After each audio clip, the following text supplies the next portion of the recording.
Hello, good evening everyone. Bonsoir and buenas tardes to all the interests of Modlingua SA. I'm glad to be here with you tonight and talk to you about entrepreneurship in freelance translation. And of course, we would like to thank Mr. Ravi Kumar of Modlingua for giving me the chance to talk about that very interesting subject. So what we're going to cover today is we're going to go beyond the perception that the translator is just someone who's transferring knowledge from one language into another.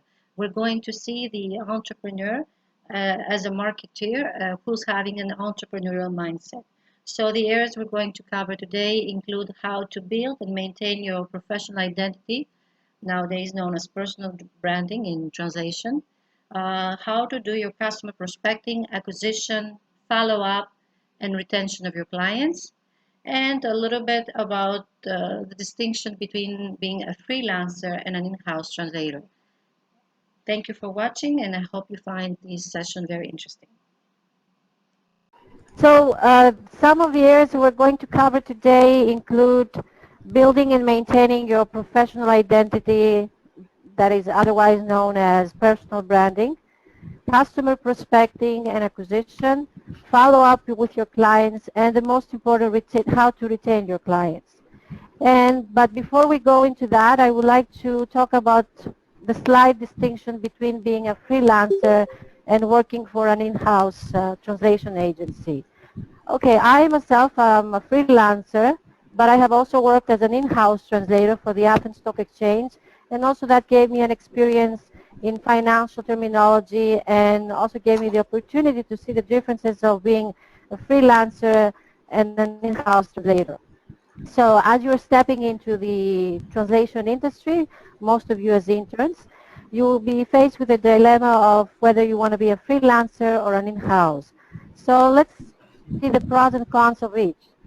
Okay, a freelancer is of course a translator who, depending on his interests and levels of experience, works as an independent contractor or vendor, as it is known in our business, in a private office or from his home, and with a variety of clients and with no binding agreements to accept any tasks. Okay, on the pros, of course, is that you have a flexible schedule as a freelancer. You can set up your own schedule, but time management skills are really important here. So bear that in mind when you undertake any projects. Okay. You also have the ability to choose what and for whom to translate, to choose the most profitable and best jobs for you. You also have the ability, believe it or not, to refuse a job that you might not like or may not sound financially uh, good for you. I know that maybe you think that this is a bit unprofessional to do it, like refuse a job, but there are clients who are not paying on time or they have low levels of communication. So it's really up to you, the freelancer, to decide what you want to do. Okay, on the cons of being a freelancer, of course, you need to know that you have to spend a lot of personal time and effort. Most of us are working during the night to meet tight deadlines. It requires that you're a multi-talented, multitask person. That is, as a freelancer, you're everything. You're an account manager, you're a project manager, a translator, a proof editor, and a back editor, an interpreter. So you're a multitask person. You will see that as you gain your experience as freelancers. And of course, you also need to provide your own equipment. That means you must have a good PC, some wireless system, CAT tools, glossaries, references, and that could be a little bit costly. And of course, you don't have, as a freelancer, a constant source of income, health insurance, or any other perks. So you must be have a good control of your finances as a freelancer. Of course, there's the translator's burnout. And like teachers, you have limited time for yourself. So you really must manage your time properly so you can have some time for yourself and not to have a burnout as a translator. And there's a bit of difficulty in specializing when you're a freelancer because you tend to accept various types of text to translate. So let's see now what's the difference between working for an in-house, as an in-house translator. On the pros, is that you don't need to worry about your new clients prospecting, acquisition, and retention, because it's your company that they have their project managers, they have their clients, so all you have to do is do your work as a translator. You don't need to worry about customer relations management. No need to worry about finding the workplace, PC, and software needed for the job. You have, of course, a constant source of income, annual leave, and insurance, and other perks. And you become an expert in of a specific field. That means you can get valuable experience by working for a specific department, like the legal department, finance department. Like in my case, when I work for the Athens Stock Exchange, I gain valuable experience both in financial terminology and legal terminology, because I cooperated with many lawyers and gained valuable experience in legal terminology. Okay. On the pros, of course, you can get easily promoted when you're working for a company. Your translator's talents can be used widely and solely for translation. And you can work with a team or group of translators or other stakeholders like project managers, account managers, and share ideas or even experiences. Okay. On the cons, of course, is that you're working with a less flexible schedule, uh, the inability to choose or even refuse a project, because you have to follow and adhere to company's policies and a code of conduct. And basically, that's the distinction between a freelancer and an in-house translator. Any questions so far on the two? Are we clear on that? Okay. We carry on with the next and perhaps the most important part of your career, building and maintaining your professional identity, which is also known as personal branding. So once you decide that you want to be a freelancer or an in-house translator, it doesn't matter, you must start thinking of ways to stand out from the crowd. What is it that makes you so special as a translator? Because as we know, there are millions of translators around the world speaking and translating in many languages. So what is it as a special, what is the thing that makes you so special as a translator that you can stand out from the crowd? So one way of achieving this is, like we said at the beginning, is by start thinking on ways of how you can do your own personal branding, use some marketing techniques to do that, and of course acquire an entrepreneurial mindset. Okay. So what are the factors to consider when building your professional identity? I just came down with three factors. First of all, you must identify yourself as a translator, communication skills, and of course attitude and professionalism. So what do we mean by identifying ourselves as a translator? Is that first you need to know who you are and state clearly your identity. I'm a Greek, English to Greek translator, professional translator. I'm an interpreter. I'm a transcriber. State clearly what you do so your clients have no questions. Of course, you need to state your translator status. Are you a freelancer, or if you're working with an agency? Your working language pairs, is it English to Hindi, Hindi to English, English to Greek, or what any other languages that you might know. The services offered, because as freelancers, we're not only doing translation. I myself do translation, transcription, transcreation, as Mr. Ravi previously mentioned, which is a bit specialized, but it's not impossible. With transcreation, you take a text and you just adapt it to local culture and marketing. So you have to state of your services if you're doing proofreading, back editing. Of course, as translators, for me it's very important to have a translator's tailored curriculum vitae or resume. Clearly state your projects and the clients you have worked with. Of course, you're not going to state their names, but you can list your projects so you can have and share your experience. Of course,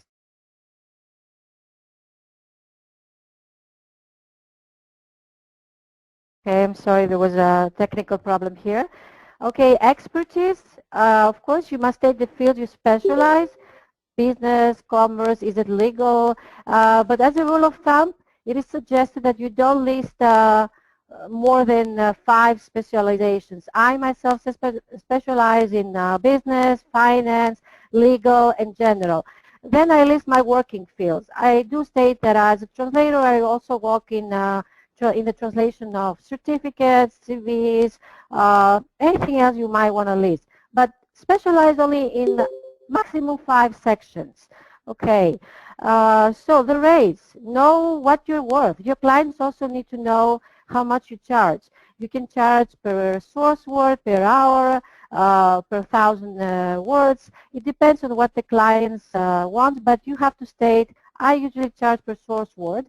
And depending on whether I'm doing translation or interpretation. And of course, you must clearly state your translation education and credentials that gives you a prestige as a translator, the kind of education you have as a translator. And of course, your professional experience is the proof that, sorry, you have done all this. Okay, the second factor in building, in establishing personal branding is communication. Like I said before, communication is the alpha and omega. State clearly what you do and do what you say. Stick to your words or deadline. Be accessible and responsive to your clients. If a client reaches out to you, whether it's with an email or a phone call, but you're busy at the time or you're working with another project, don't ignore the client, but just quickly send him an email or a quick note that I'm busy right now, but I will get back to you as soon as I finish my project.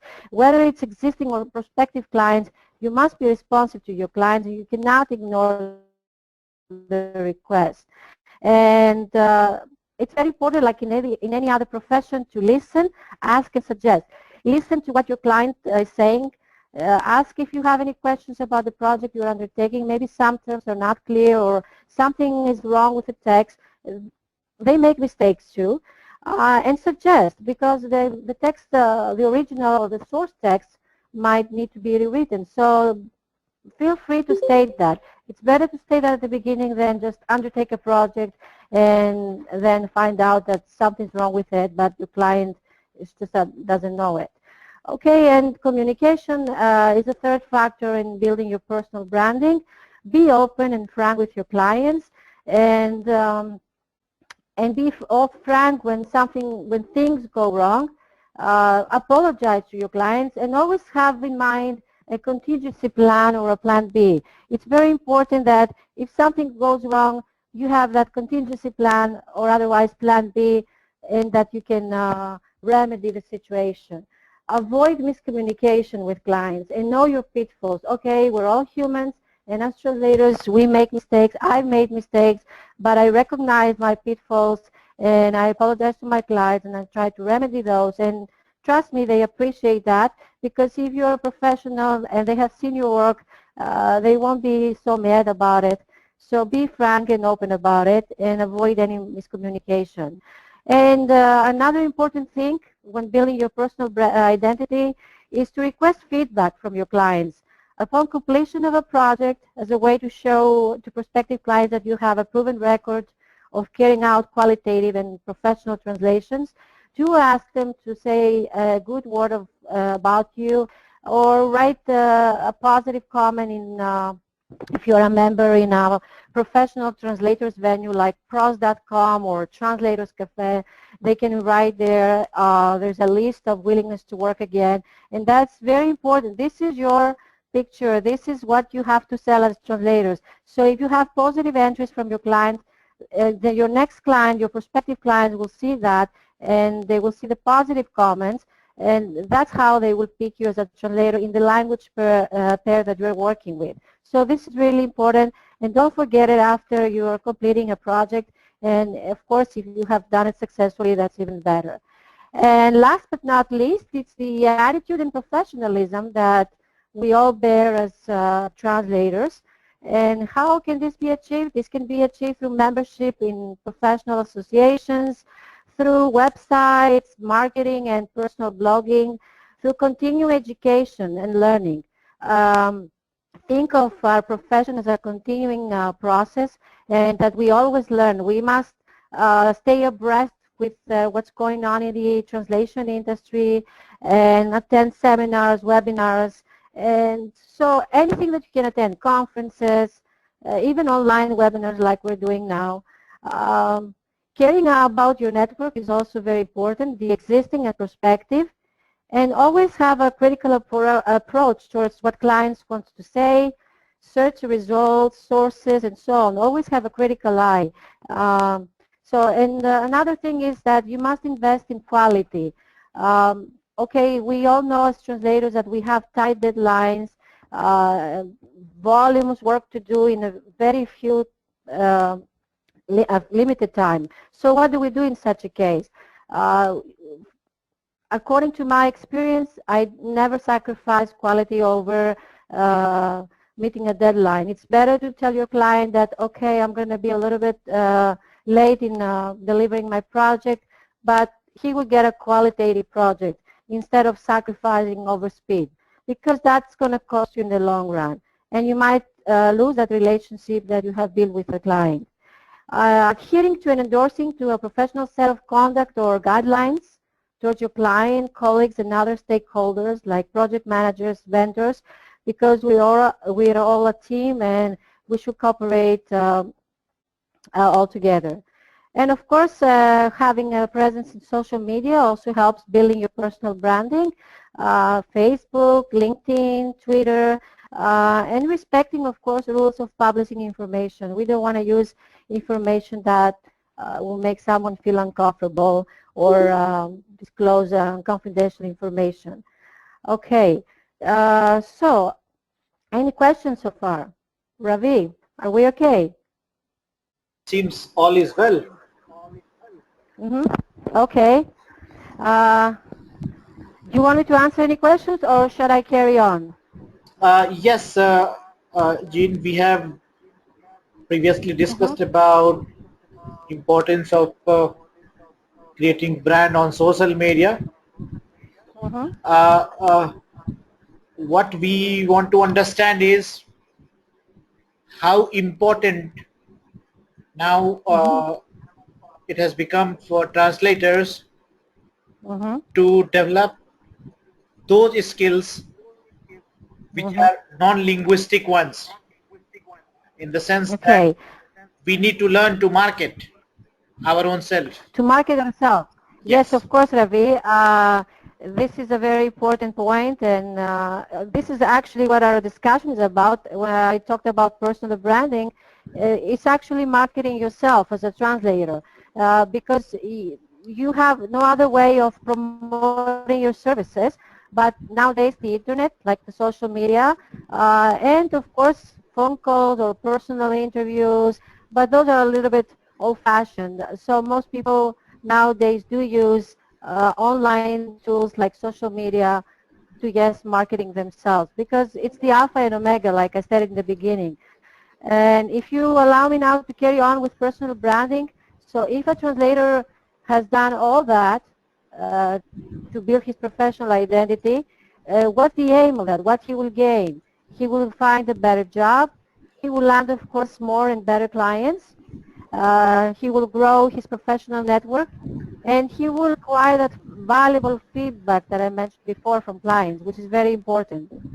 So to sum up, when you're trying to establish your personal branding and your professional identity, you must identify your goals, identify who your target audience is, because that's also important. Determine your unique value proposition. What do I mean by that? A unique value proposition, like in any business concept, is that you must find out the thing that distinguishes you from the other translators. What makes you stand from the crowd? What's so special about it? Is it the area that you're specializing? Are you specializing in finance and stock market, in legal terminology, in medical terminology? That's your unique value proposition, and you must sell that. That's very important. You must, of course, you can build your own website, blogging, become a social networker, And review and update your personal brand regularly. It's not that like, okay, you will market yourself once and then that's it. No, like I said before, it's a continuous process, a continuing process, and you must update your resume, you must update your profiles in the professional translator venues that you are logged in or registered, in social media. So you must have people know about you, okay? And like I said, if you're not marketing, you're dying. Maybe that sounds a bit extravagant, but it is true. Marketing is everything nowadays, and most of you you will know it as you go along through your experience. Uh, so now let's go to another important area on customer prospecting and acquisition. Okay, you have established your personal branding and professional identity as a freelancer, or whether you're working in a in-house translator, a translation agency, but mostly as a freelancer. How do you acquire your first clients? What do you do? Okay, first of all, you must know that there are two basic categories of clients: translation agencies and direct clients. Translation agencies can sometimes provide a steady flow of work to the regular translators, but they also pay the translator as little as 50% of the total fee they collect for the translation. Where direct clients can offer higher earning potential, but they often require that you perform tasks such as scoring jobs, editing, proofreading, that are often handled by the agencies. So it's up to you to decide whether you want to work through an agency or directly through the clients. I mostly do my work through uh, direct clients, which of course are translation companies, but with no intermediaries or project managers. So how do I do my prospecting? Okay, first of all, like we said, you have a well-established translators-oriented CV or resume, and make sure it's updated, okay? And list your most recent projects on top of it, and then your education and credentials. Fill out applications on companies' websites or other professional translators association. Nowadays, most agencies have a translator application form on their websites under the Contact Us or Opportunity sections, and you can go log in into their sites and enter your information, and they will store all your information into their database. Also, if the online application form includes a comments field, this is the place to ask for an in-person interview or meeting to introduce yourself as a new translator in the area. Coding for jobs. Okay, all the professional translators venues like pro.com, Translators Cafe, Freelancer offer jobs from time to time, and if you're also a member, you get some privileges, and you can call first for the jobs and bid for those jobs. So that's a good way of getting clients. And or you can also advertise your services by writing articles to social media, Facebook, Twitter, LinkedIn, of course pertaining to translation and the translation industry. Use word of mouth communication. Let people know what you're doing, and if you do work for them, let them spread the good word for you. Contacting local organizations or companies is also a good way. And attending translation conferences, like we said before, meetings both on international and local level. Okay, a few basic rules we need to follow when prospecting clients. Make sure that your application materials are error-free. For example, you cannot have a CV or a resume that is full of errors or it's confusing the client. State clearly what you're applying, whether you're sending an email or applying online. For example, start your sentence by saying or sending an email stating that I'm a freelance English to Greek translator, interpreter. I would like to offer my services to your agency. Be quick and responsive to any client's request. Do a follow-up. And never start a translation project without getting a final confirmation from the project manager. This is very important to notice because some companies will reach out to you and ask you to undertake a project. You'll be very happy to see that. You will reply through an email and you will say, okay, I'm available, I can do it, and I can translate it at that rate, but you get no confirmation. and you start translating without confirmation, then the next day the client might appear to you and say, oh, I'm sorry, but the project was canceled. So it's very important that you get a confirmation from the project manager and stating that clearly the project, how many words you will translate, how much you get paid, and when the job is supposed to be returned. So this is really important to bear in mind as freelancers. And last but not least, think locally and not globally. Of course, you can contact all your local agencies, whether it's in India, Greece, Spain, Europe, whatever. So, like, to sum up, marketing is the key here for us, for all freelancers. And if we want to survive in this competitive industry, we must continuously improve our marketing skills in the area. Because if you don't market yourself, and if you don't chase what you're doing, then it will stop chasing you. That's really important. Another thing I would like just to add is that even a successful freelancer must spend at least 10% of his or his time on marketing. For beginning translators, of course, this figure may increase up to 50%. And for those who have been in the business for many years, the niche market may fall by the wayside. They might feel like, oh, okay, what am I doing now? Why am I persisting on this? There's no meaning to it. But no, you should not give up, and you should always try, even if sometimes things don't go right. Okay. Any questions so far, Ravi? I don't have any I only have questions. one more thing left. Uh, Okay, so then what I will do is I will carry on a little bit with follow up and retaining clients and why it's important, and then we can sum up and answer to any questions that your interest might have. right. Okay, is that okay? Okay, so why is follow-up important in retaining our clients? Okay, follow-up with your clients regarding a prospective project is as equally important as prospecting. Keep a log of the person you talked to or emailed with the contact person and what his or her response was to your inquiry. As you get more experience, periodically contact these people to let them know that you're still interested and you are available. Let them know what types of projects you've been working on, and let them know that you will be happy to help them out with similar jobs. Just let them know that you're still present as a translator in the industry. So why is it follow-up so important? It's important because, first of all, you have total control of the project flow. You show your clients that you care about your work and the specific project. And, of course, you enhance the client-translator relationship and you build a long-lasting cooperation.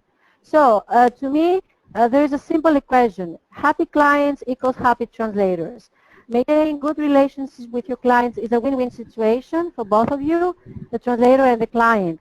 And as we steadily build a relationship with a client, the better we get to know them, the client's needs, the better we can meet his needs, of course. For example, don't be afraid to walk the extra mile for a client. If you have a long-established relationship with a client and he asks you for a small thing, then walk that extra mile. For example, I had a client from U.S. yesterday who contacted me and asking me to translate a short paragraph in Greek. And he said, Jean, send me the cost for that and I will pay you. But I thought that, okay, he's a good client of mine. Why should I charge him for just a small paragraph? So I told him it's okay. And he really appreciated that generosity. Okay, it might sound small, but it's really big. See it in the big picture, and it will pay off in the long run. So what do we do as translators to retain our existing pool of customers happy? Of course, like I said again, effective communication. Like you can send a small birthday card or a holiday card. Remember to keep the lines of your communication open, be responsive and caring to your clients' concerns. Again, invest in quality and excellent customer service, and be proactive. For instance, what do I mean by that? If you used to get regular work from a client, but you haven't heard from them for a while, it would be a good idea to drop them a line to see how they're getting on. They may have simply forgotten to reach out to you recently, or they may be able to give you a tip regarding some upcoming work, or they might be just busy. So, and even if there's nothing available right now, if some new translation job comes in, you'll be the first in the database, so don't get dissuaded by that if they don't reach out to you right away. Okay, they have your data, they have your information, so if they need a translator specifically in a specific language pair, then they will contact you. And of course, you can always add value to your work. That's taking us back to what I previously said about working that extra mile. Um, Showing to your client that you care about them, that you're willing to walk that extra mile for them will certainly pay off in the long run. And that's about it, Ravi. And I just want to tell to your interest that being part of the translation industry means that you are a contributor, that you take part in that industry, and not just being a bystander. That's all, and I thank you for listening to me, and I will be glad to answer to any of your questions.